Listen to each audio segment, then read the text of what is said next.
Support for this podcast comes from the Central Valley Journalism Collaborative, connecting communities with the resources, infrastructure, and networks to ensure a vibrant local free press.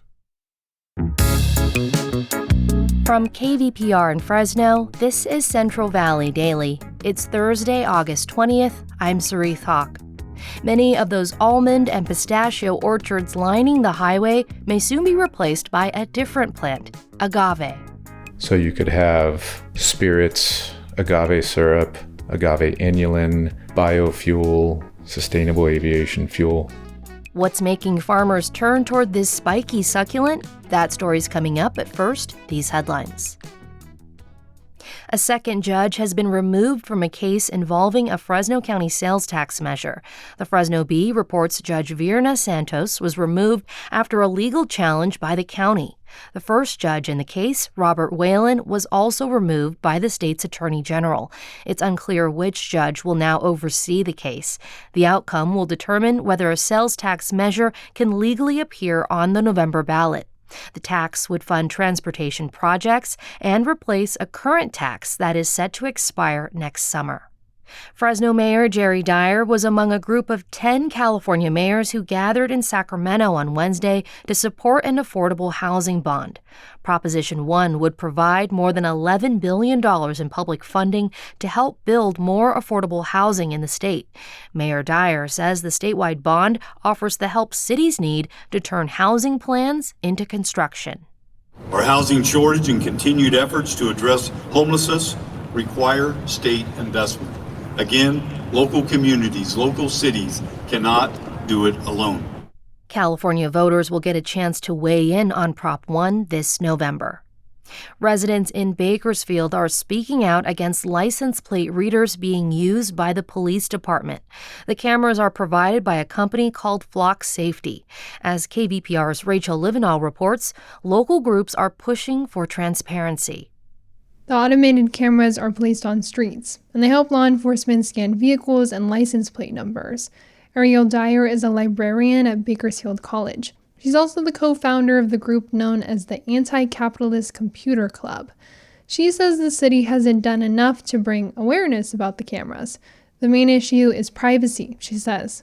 Privacy is not a switch, it's a dial. So it's all about little steps that we take to ensure human dignity. It feels as though the dial is cranked up very high in a way that we cannot control.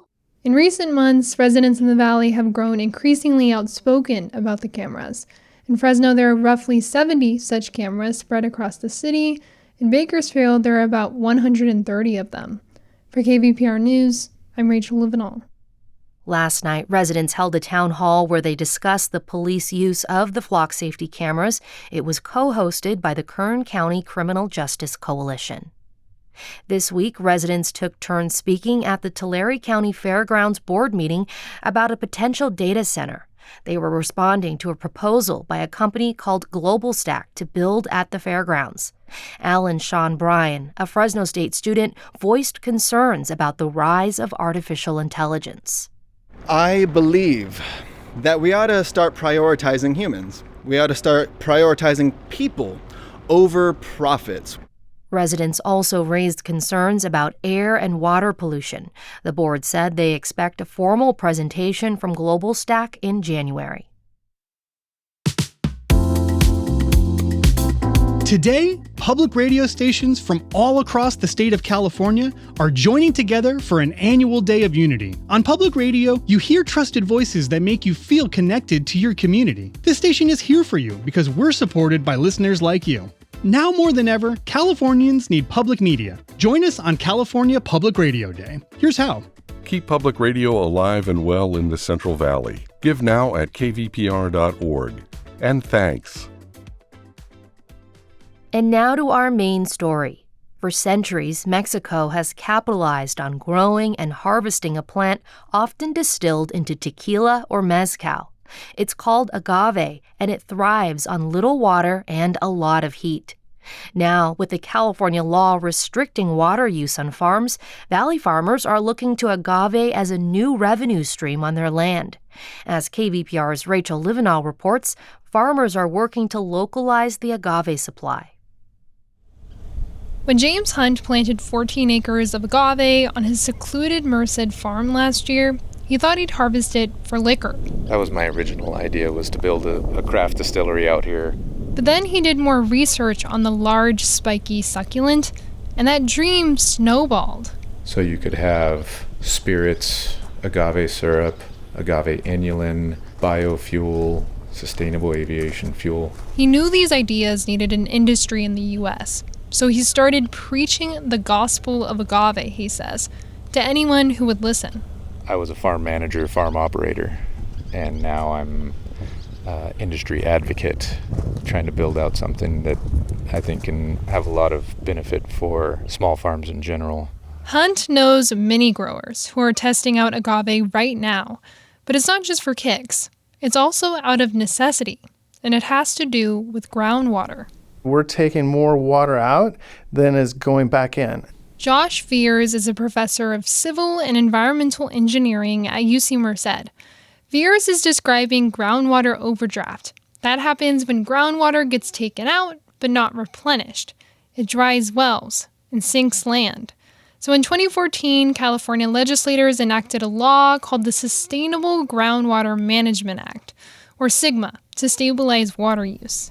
And it gave them a drawdown period over 30 years to be able to meet that sustainability target, and also to maintain some specific guardrails, you might say, about that use. SGMA created local agencies to gradually limit the use of the water.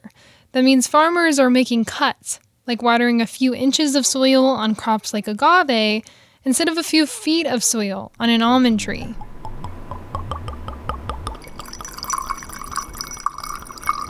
Some farmers are more equipped than others. Omar Ramirez is a grower in La Grande, a community in southeast Merced County. But he also owns a tequila line based in Mexico called Luna Llena. A lot of my businesses have arose from problems, and there's a common saying that if you know how to solve people's problems, you're always going to have work. Ramirez lived in Mexico for a few years as a kid. In La Grande, he used to grow almonds. Then profits tanked a few years ago. With SGMA in focus, he thought, why not try something familiar? He planted 100 acres of agave. As a Mexican myself, Mexican-American, that light bulb lit to say, hey, you know what? I think this is a perfect way to bring both of my cultures that I really love into one location. He might make spirits, but he's also looking at animal feed and building materials.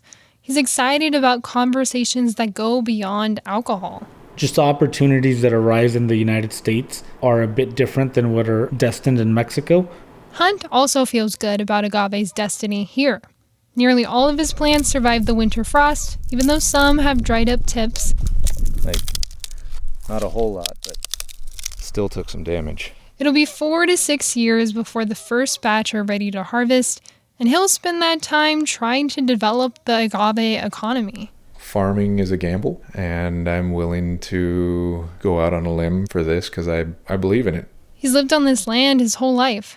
He'll do whatever it takes to keep it. For KVPR News, I'm Rachel Livinal. And Rachel is with me now to chat a little bit more about her story. Hey, Rachel. Hey, Soreath. So I thought agave was mainly made into an alcohol product. I had no idea there could actually be so many uses for it. Can you explain a little more the possible uses of this plant for farmers? Mm-hmm. So in Mexico, it's mainly made into tequila and mezcal, as we know. But yes, there are a lot of uses being studied and used right now. So for instance, a lot of farmers are looking at making agave syrup. You've probably seen that there's a product of it at Costco. Some of it is also used as inulin, which is like a probiotic fiber that you can dissolve in water. It's kind of like a supplement. Farmers and researchers are also looking at potentially using agave for sustainable fuel, like biofuel or aviation fuel. They're looking at animal feed, or maybe even putting fibers of it into bricks, maybe even making juice out of it. The list seems kind of endless. Wow. But only time will really tell if any of these actually check out in the future. And are all of these uses relatively new developments? A lot of them are relatively new. But because agave production and buy-in is amping up, researchers are starting to test the products and see if they are viable. There's definitely more of a push than there was maybe 10 years ago. And if these agave plants eventually are turned into alcohol, they can't officially be called tequila or mezcal, right? And why is that the case? They can't because that is Mexico's kind of name by law. So essentially the Mexican government owns that name, same as mezcal, tequila and mezcal. It's just like how we can't call sparkling wine champagne because that name originated in France. I think California and the US are still thinking of a name for California's version of tequila, but for now it's being marketed as agave spirits or something along those lines. I see. And have you heard anything about when we could see these California agave products hit the market? I think we're still a long ways away, and that's mainly because it takes so long to harvest agave. It can take anywhere from 5 to 30 years to harvest it, depending on the variety that you have. There are farmers currently selling agave spirits and syrup, and then there's the added work of testing and implementing products that haven't been marketed in the US before. So don't get your hopes up on having agave fuel for your flight just yet. Wow, 5 to 30 years to harvest. That's pretty crazy. Yeah. In your piece, you touched on the Sustainable Groundwater Management Act, or SGMA, and how agave might actually be an alternative for farmers who are really restricted on how much water they can use. Could we be seeing a potential boom in agave here in the Valley? I think we could. Leaders like legislators and researchers are looking at ways to implement what they're calling SGMA-ready crops for farms that are inevitably affected by the law. Agave is so popular because it has the potential for multiple uses and multiple ways of profit. But there's other products that folks at UC Merced are testing too, like the plant guayule, which can be used to make rubber.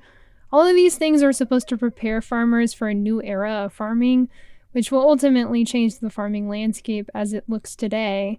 In a way, it's kind of sad, but it's also full of a lot of hope for farmers and Californians alike. Wow, lots to look ahead to.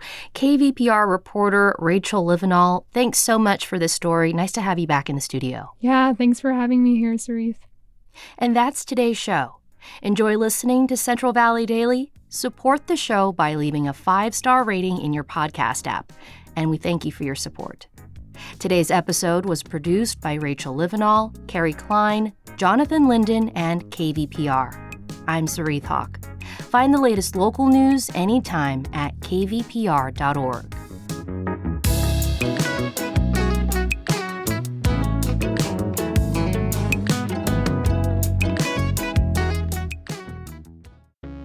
The fatal shooting of a teenager at a protest in Seattle has gone unsolved for 6 years.